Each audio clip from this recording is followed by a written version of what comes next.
नमस्कार। इंसान जब चारों तरफ प्रकृति के क्रिएशन को देखता है तो निश्चित रूप से इसको आभास होता है कि कोई तो इसको बनाने वाला होगा। और जब उसे चारों तरफ खोजता है और कहीं कुछ दिखाई नहीं पड़ता तो शिकायत भी करता है, बना के ये दुनिया तू कहाँ सो रहा है, ये इंसान तुझे हर जगह खोज रहा है। अब ये इंसान शिकायत तो करता है। अब परमात्मा भी कहते हैं, हटा दे अहंकार का, हटा दे अहंकार के पर्दे को, तू जाग जाएगा, जहां भी तू खोजेगा मुझे ही पाएगा। अब परमात्मा का जो वक्तव्य है वो सही है और एक गहराई से बताते हैं, देख एक बीज वृक्ष बनकर आएगा, मत ढूंढ कहीं मुझे, तू उसी में पाएगा। ये प्रकृति के अंदर पूरा फैलाव ही उसका विस्तार है।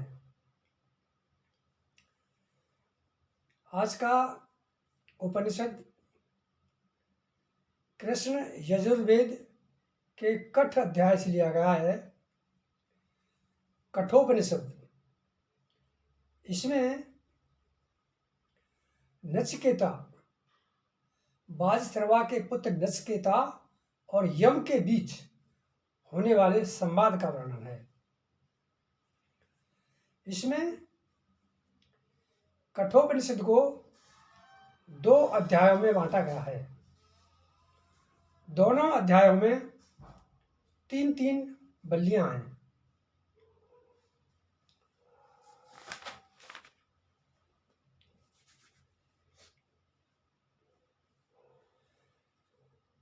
जब वाजश्रवा ने यज्ञ किया और निरर्थक वस्तुओं का दान दिया तो उनके पुत्र नचिकेता को अच्छा नहीं लगा और पिता को यथार्थ बोध कराने के लिए बार बार पूछा कि आप मुझे किसको दान देंगे। नचिकेता ने पाया कि उनके पिता जो यज्ञ करने के बाद दान दे रहे हैं वो ऐसा दान है जिसका कोई अर्थ नहीं है। तो नचिकेता को अच्छा नहीं लगा और अपने पिता को कहने लगे कि मुझे किसको दान दोगे। पिता ने खींच करके नचिकेता से कहा कि मैं तुम्हें मृत्यु को यानी यम को दान दूंगा। अब नचिकेता यम से मिलते हैं और उन्हें प्रभावित कर लेते हैं और यम उन्हें 3 वरदान मांगने को कहते हैं। पहले वरदान में नचिकेता पिता की प्रसन्नता और अनुकूलता और दूसरे वरदान में स्वर्ग प्रदायिनी अग्नि विद्या मांग लेते हैं और यम उन्हें वो विद्या दे देते हैं।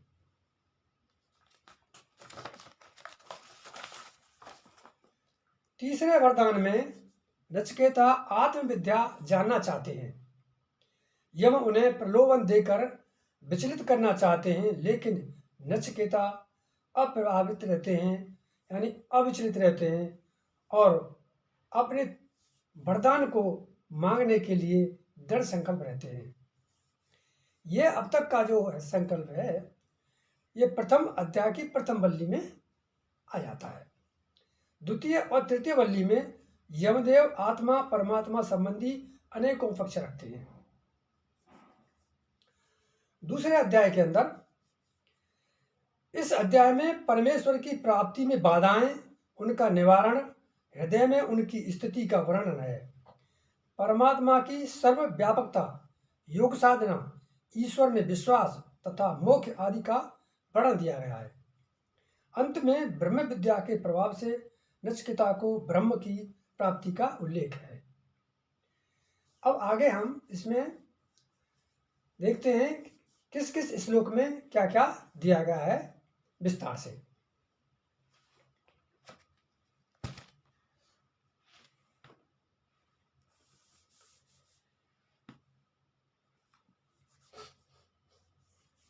यज्ञ के बाद, वाजश्रवा यज्ञ के बाद जब दान में गायों को देते हैं और वो गायें जरा जीर्ण हैं, तो उसमें नचिकेता को अच्छा नहीं लगता।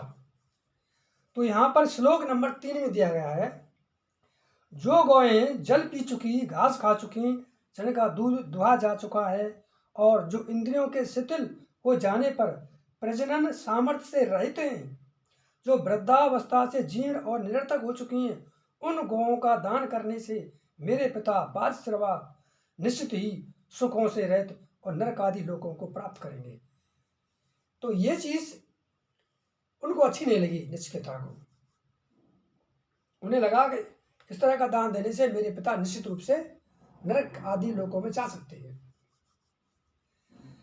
ऐसा विचार करके अगला जो श्लोक नंबर 4 में है, ऐसा विचार करके नचिकेता ने अपने पिता से कहा, हे तात, आप मुझे किसको दान स्वरूप देंगे? यही प्रश्न उसने 2-3 बार पूछा। तब पिता ने क्रोधित होकर कहा, मैं तुझे मृत्यु यानी यम को देता हूं। ये 4 श्लोक में कहा गया है।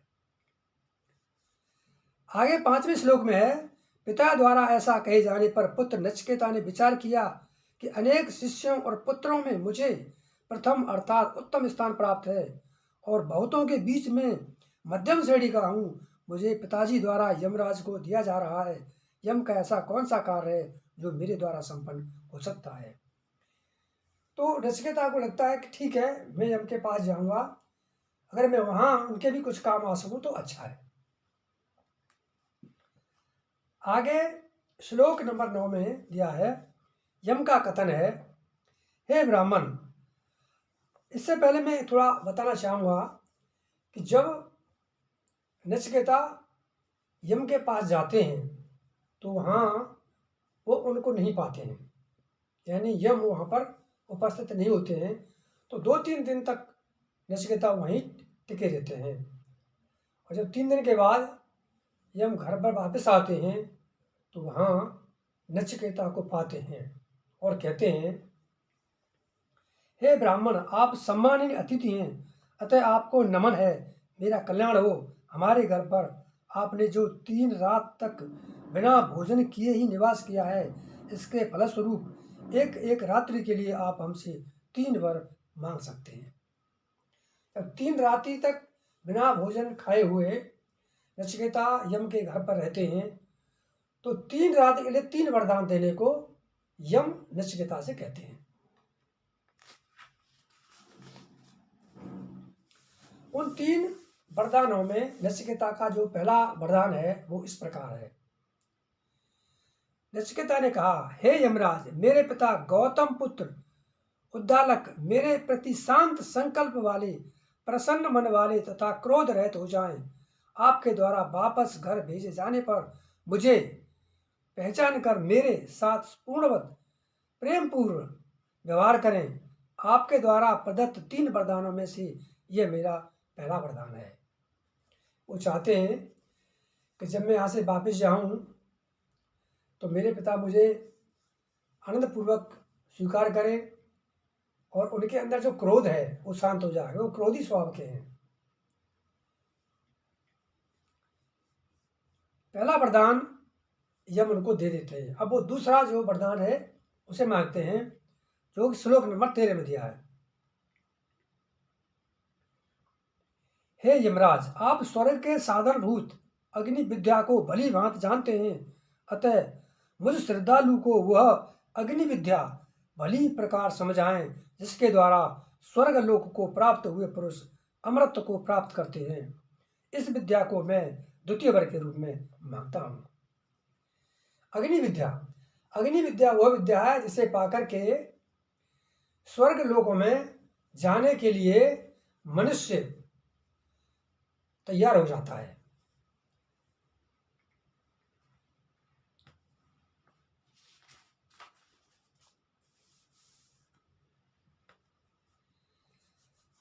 अब तीसरा जो वरदान है नचिकेता यम से मांगते हैं वो इस तरह से है।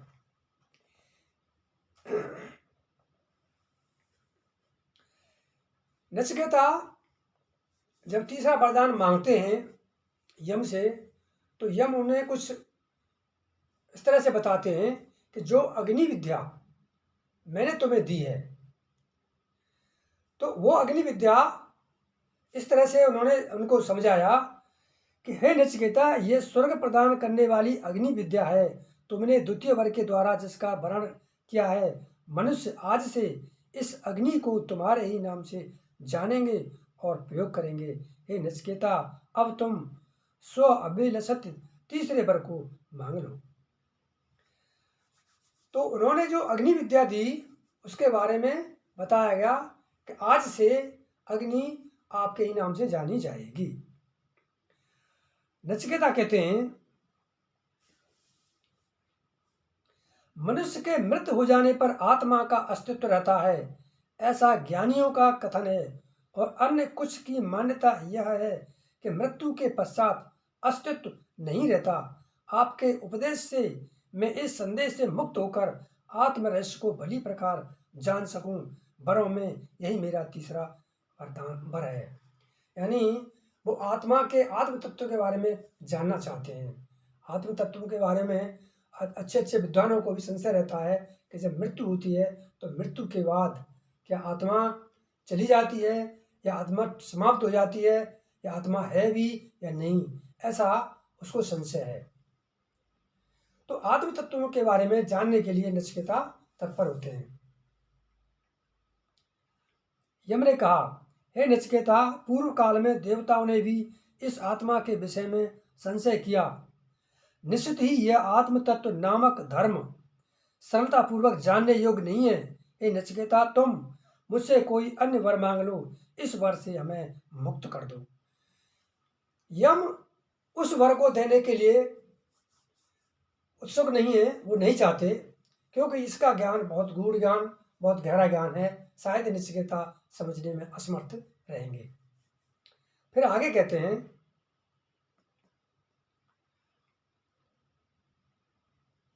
नचिकेता ने कहा, हे मृत्युदेव, इस आत्म तत्व के विषय में देवताओं को भी संशय हुआ था। आपका भी यही कथन है कि यह विषय सहजता से जानने योग्य नहीं है। विद्वजनों के लिए भी अगम्य होने से इसे जाना नहीं जा सकता। अतः इस आत्मज्ञान का उपदेष्टा भी आपके समान दूसरा मुझे नहीं मिल सकता, तथा न इसके समकक्ष कोई दूसरा वर ही है जो मैं आपसे मांग सकूं। यम नचिकेता से यह वर न मांग करके दूसरा वर मांगने को कहते हैं, लेकिन नचिकेता ऐसा नहीं चाहते। वो चाहते हैं कि मैं आत्म तत्व को ही जानना चाहता हूं। आगे यम नचिकेता से कहते हैं, इस वर की तरह यदि कोई अन्य वर तुम्हारी दृष्टि में हो तो उसे मांग लो। धन संपदा तथा अनंत काल के निमित्त उपयोगी सुख साधनों को मांग लो। हे नचिकेता, तुम इस विस्तृत भूमंडल पर वृद्धि प्राप्त करो। हम तुमको कामनाओं भोगों का इच्छानुकूल उपभोग करने वाला बना देते हैं। लेकिन ये सब नचिकेता नहीं चाहते। फिर यम कहते हैं, हे नचिकेता, मृत्यु लोक में जो जो भोग पदार्थ दुर्लभ हैं उन सभी को तुम स्वेच्छा पूर्वक मांग लो। रथ और कर्णप्रिय वाद्य विशेषों से युक्त इन स्वर्ग की अप्सराओं को प्राप्त कर लो। मनुष्यों द्वारा इस प्रकार की स्त्रियां प्राप्त करना असंभव नहीं है। हमारे द्वारा प्रदत्त इन रमणियों से आप अपनी सेवा कराएं, किंतु हे नचिकेता, मृत्यु के पश्चात आत्मा का क्या होता है ये हमसे न पूछें। बार बार यम नचिकेता को विचलित करना चाहते हैं कि इस वर को न मांगे।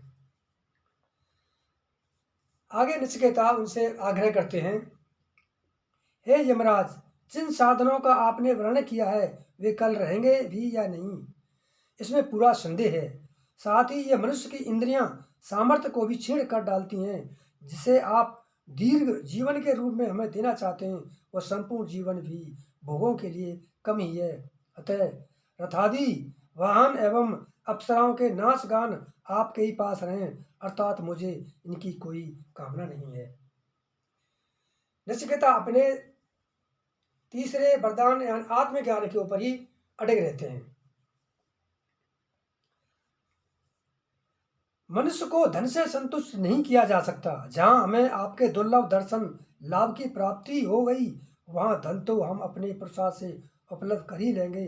जब तक आप यमपुरी का शासन करते रहेंगे तब तक हम जीवित ही रहेंगे, पर हमारा प्रार्थनीय व्रत तो वो आत्मज्ञान से ही संबंधित है। नचिकेता बार बार आग्रह करते हैं। आगे नचिकेता कहते हैं, हे मृत्युदेव, जिस आत्म तत्व के विषय में देवता भी संदेह करते हैं कि आत्मा का अस्तित्व है या नहीं, उसके विषय में आपका जो भी सुनिश्चित मंतव्य हो उसे हमें बताएं। यह जो अत्यंत गूढ़ तथा मेरे हृदय पटल पर स्थित वर है, इसके अतिरिक्त अन्य किसी वर की नचिकेता को कामना नहीं है।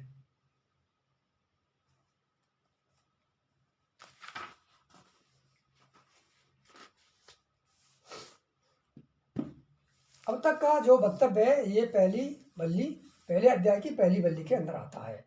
अब यहां से दूसरी वल्ली स्टार्ट होती है।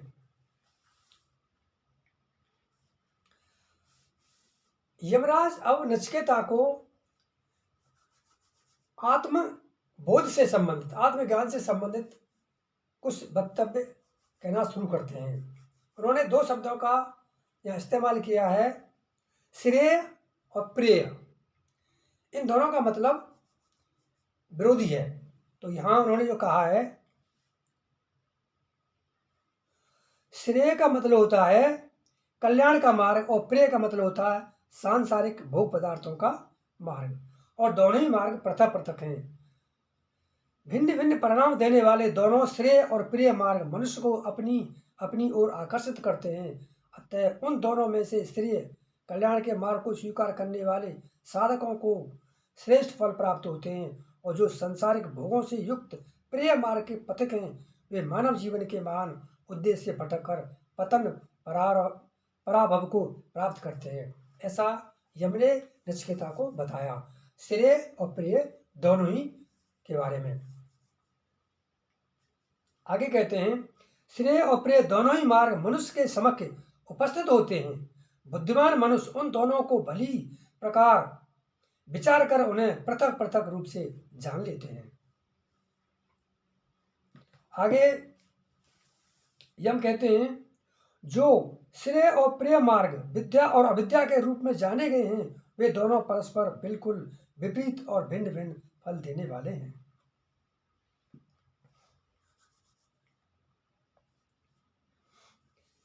आगे यम नचिकेता से कहते हैं, जन साधारण को आत्म तत्वज्ञान के संबंध में जानने का सुअवसर तक नहीं मिलता। अगर संयोग से ऐसा अवसर मिला भी तो अधिकांश ज्ञान प्रकाश के अभाव में अपने जीवन को तदनुरूप ढालने में सक्षम नहीं होते। उस तत्व ज्ञान का भली प्रकार प्रतिपादन करने वाले भी अति दुर्लभ ही हैं। उस ज्ञान को ग्रहण करने वाला भी कोई कुशल जिज्ञासु ही सुपात्र होता है। हर व्यक्ति को ये तत्व ज्ञान आत्म ज्ञान पाने में असमर्था होती है। इसको हर व्यक्ति नहीं जान सकता।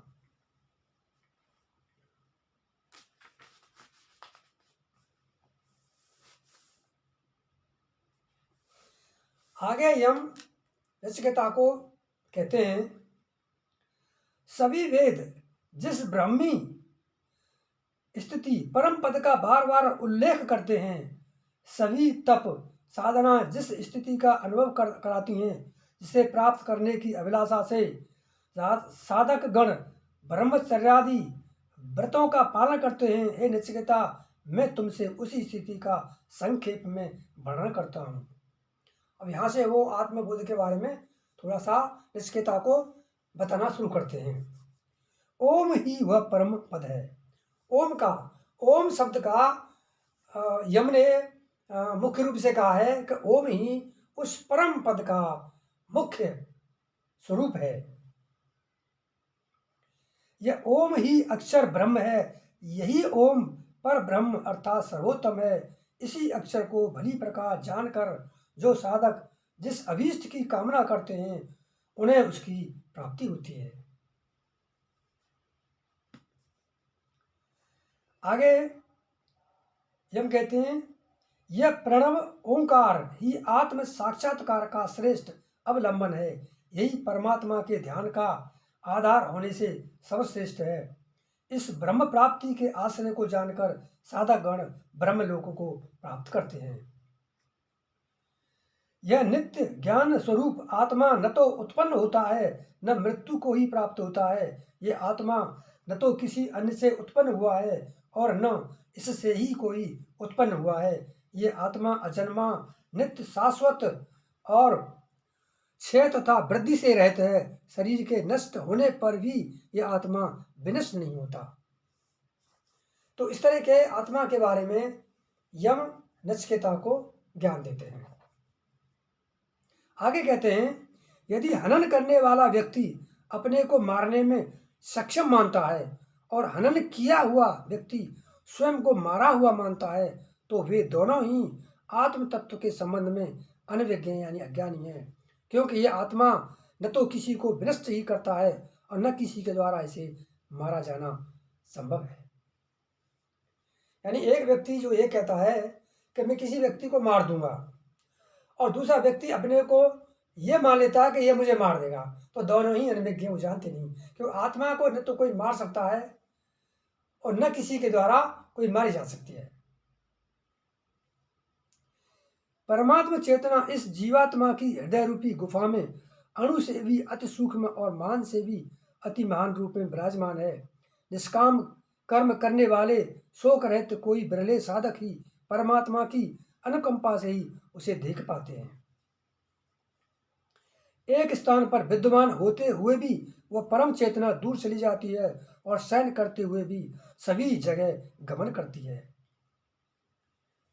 यह इस तरह का ज्ञान यम नचिकेता को देते हैं।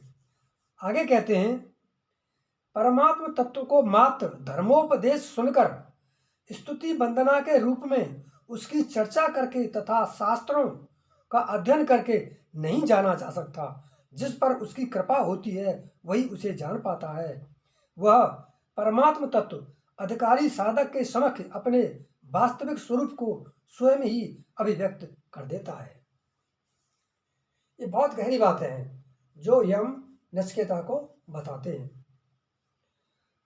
जो मनुष्य दुष्कर्मों के पाप से निवृत्त नहीं है, जिनकी इंद्रियां स्वयं के नियंत्रण में नहीं है तथा जिनके मन पूरी तरह से सांसारिकता से निवृत्त नहीं है, ऐसे व्यक्ति प्रकृष्ट ज्ञानवान होते हुए भी परिष्कृत जीवन के अभाव में इस आत्म तत्व को जानने में समर्थ नहीं होते।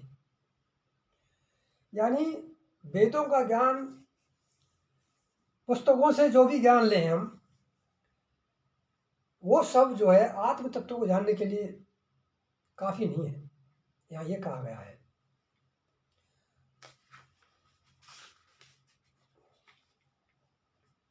आगे कहते हैं, हे नचिकेता, आप आत्म तत्व को रथी, शरीर रूपी वाहन का स्वामी, शरीर को रथ यानी वाहन, बुद्धि को रथ संचालक यानी सारथी तथा मन को इंद्रियों रूपी अश्वों को बस में करने वाली लगाम जाने। अब यहां पर एक रथ से मनुष्य के शरीर की तुलना की गई है। शरीर के अंदर जो आत्मा व्याप्त है वो स्वामी की तरह से है और हमारी जो इंद्रियां हैं, 5 जो इंद्रियां हैं, वो रथ को चलाने वाली जो रस्सियां हैं, यानी अश्वों को, घोड़ों को की चाल को कम ज्यादा करने वाली जो रस्सियां होती हैं वो हमारी इंद्रियां होती हैं। और जो सारथी है, बुद्धि को रथ का संचालक यानी सारथी कहा गया है। जो हमारी बुद्धि है वो एक सारथी की तरह से काम करती है।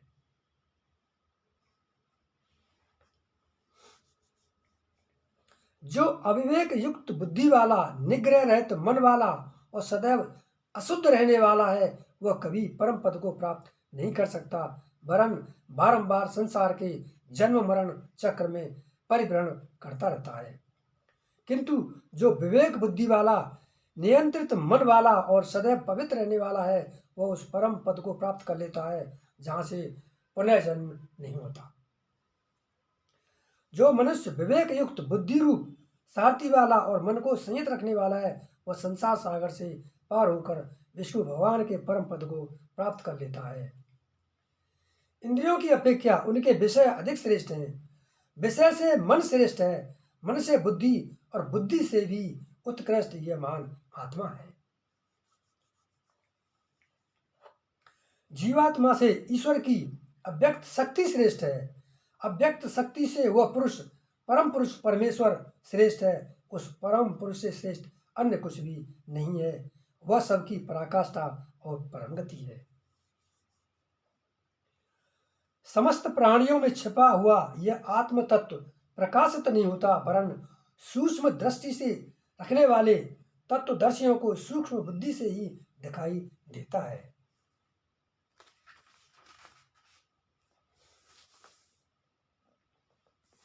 आगे यम कहते हैं, हे मनुष्यों, जागो, उठकर खड़े हो जाओ और श्रेष्ठ व ज्ञानी पुरुषों से ज्ञान प्राप्त करके परमात्म तत्व को जानो। विद्वजन कहते हैं कि यह मार्ग उतना ही ध्रुव है जितना कि छुरे की धार पर चलना। यानी आत्मबोध को जानना, आत्म तत्व को जानना आसान काम नहीं है। ये उतना ही कठिन है जैसे कि इस एक छुरे की धार पर चलना असंभव होता है। इस परम गुण रहस्य को जो व्यक्ति शुद्ध भावना से ब्राह्मणों की सभा में अथवा श्राद्ध काल में सुनाता है, वह व्यक्ति इस पुण्य कार्य के प्रभाव से अनंत पुरुषार्थ या फल या परमात्मा की प्राप्ति में समर्थ हो जाता है। निश्चित रूप से वह अनंत को प्राप्त करता है।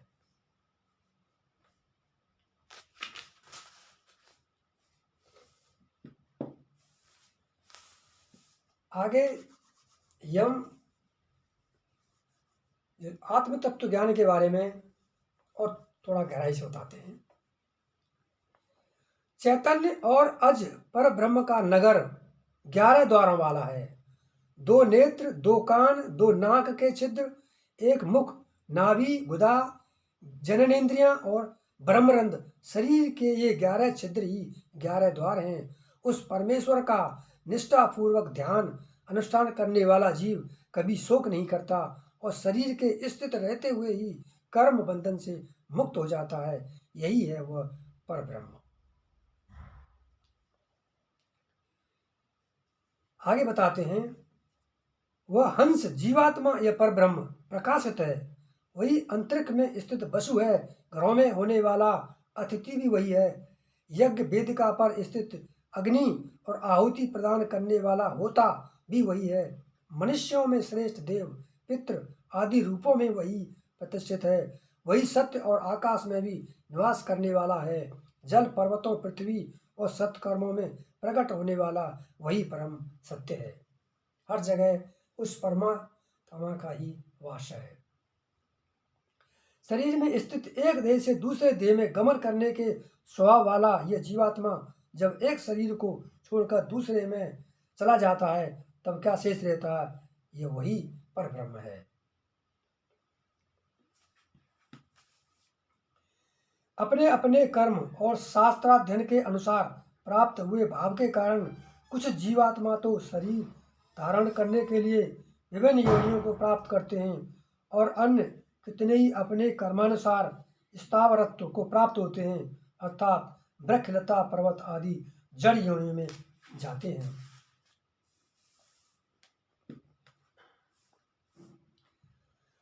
जिस प्रकार इस लोक में प्रविष्ट वायु एक होता हुआ भी प्रत्येक रूप के अनुसार अर्थात विभिन्न वस्तुओं के संयोग से भिन्न भिन्न शक्ति युक्त प्रतीत होता है, उसी प्रकार समस्त प्राणियों में विद्यमान परमात्मा एक होने पर भी विभिन्न रूप वाला प्रतीत होता है।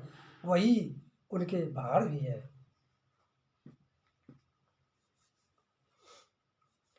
वहां ब्रह्म के निकट न सूर्य प्रकाशित होता है, न चंद्रमा, न तारागण, न विद्युत ही प्रकाशित होता है। फिर यह लौकिक अग्नि किस तरह प्रकाशित हो सकती है? उसके पर ब्रह्म के प्रकाश से ही ये सब प्रकाशित होते हैं। संपूर्ण जगत उसके ही प्रकाश से प्रकाशित है।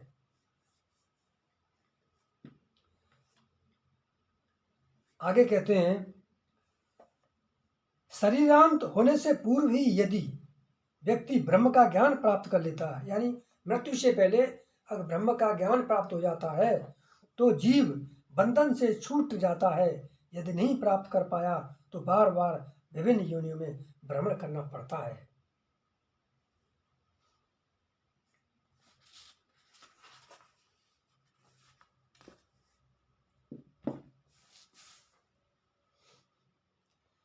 आगे यम कहते हैं, इस ब्रह्म का यथार्थ रूप अपने समक्ष प्रकट नहीं होता। परमेश्वर के दिव्य स्वरूप को कोई इन चर्म चक्रों से नहीं देख सकता। मन को बस में करने वाली विवेक बुद्धि तथा सद्भाव संपन्न हृदय द्वारा बारंबार चिंतन मनन करने से ही उसका सम्यक दर्शन हो सकता है। जो ब्रह्म को इस प्रकार जानते हैं वे अमृत तत्व को प्राप्त करते हैं। जब मन के साथ पांचों ज्ञानेंद्रियां आत्म तत्व में स्थिर हो जाती हैं और बुद्धि भी चेष्टा रहित हो जाती है, तब इस स्थिति को ही जीवात्मा की परम गति कहते हैं। उस परमात्मा को न वाणी के द्वारा प्राप्त किया जा सकता है, न नेत्रों से, उसके मन के द्वारा भी नहीं प्राप्त किया जा सकता। वह ब्रह्म अवश्य है, ऐसा कहने मात्र से भला उसे कौन प्राप्त कर सकता है। आगे यम बताते हैं, व्यक्ति के हृदय में अनेक प्रकार की सांसारिक कामनाएं रहती हैं। जब इनका समूल विनाश हो जाता है तब मनुष्य यहीं इसी संसार में ईश्वर का साक्षात कर लेता है और अमर हो जाता है। जब हृदय ग्रंथियां खुल जाती हैं तब यह मरण धर्मा मनुष्य अमृत को प्राप्त करता है। यही वेदांत का अनुशासन है। हृदय में 101 नाड़ियों का समूह है। उसमें से एक मूर्धा यानी कपाल का भेदन करके बाहर निकलती है। उसके द्वारा ऊर्ध्वगमन करने वाला साधक अमर तत्व को प्राप्त करता है। अन्य अवशिष्ट नाड़ियां प्राणोत्सर्ग में सहायक होती हैं। उनसे निकला प्राण कामनाओं के अनुरूप विभिन्न योनियों में जाता है। अंत में जो यम है वो नचिकेता को बताते हैं, मृत्यु अर्थात यमराज द्वारा उपदिष्ट इस विद्या को पाकर नचिकेता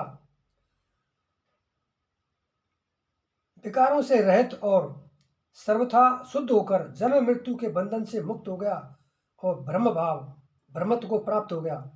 अन्य कोई जो इस अध्यात्म तत्व को इस प्रकार समझेगा वह भी ऐसे ही स्थिति प्राप्त करेगा, अर्थात वह भी ब्रह्म रूप होकर भव बंधनों से मुक्त हो जाएगा। तो आज का जो उपनिषद कठोपनिषद रहा ये बहुत ही महत्वपूर्ण है। इसमें आत्मबोध के बारे में बहुत कुछ यम ने नचिकेता को बताया है। इसके साथ ही मैं आज का यह उपनिषद यहीं समाप्त करने की आज्ञा चाहता हूँ। नमस्कार।